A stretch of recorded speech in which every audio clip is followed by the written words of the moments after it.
తప్ప ఒప్పు అనేది ఎప్పుడు తెలుస్తుంది? ఎప్పుడైతే పరిశుద్ధాత్మ దేవుడు మన హృదయంలో, మన అందరిలో పరిశుద్ధాత్మ దేవుడు ఉన్నాడు.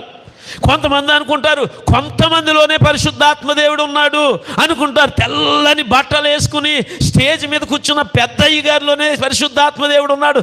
అలాగైతే భూమి మీద 10 మందిలోనే ఉంటాడు పరిశుద్ధాత్మ దేవుడు, మిగతా వాళ్ళందరూ శూన్యం అన్నమాట. కాదు, ప్రతి ఒక్కరిలో ఆత్మ అనే సంచకరువు దేవుడు ఉంచాడు. ఆయన యందు విశ్వాసం ఉంచి బాప్తిసం పొందుకున్న ప్రతి వ్యక్తిలో పరిశుద్ధాత్మ దేవుడు ఉన్నాడు.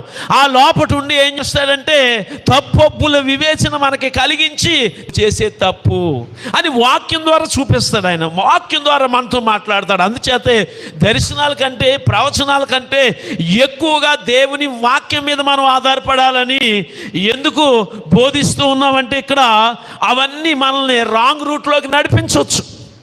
ఒక్కోసారి తప్పు జరగవచ్చు.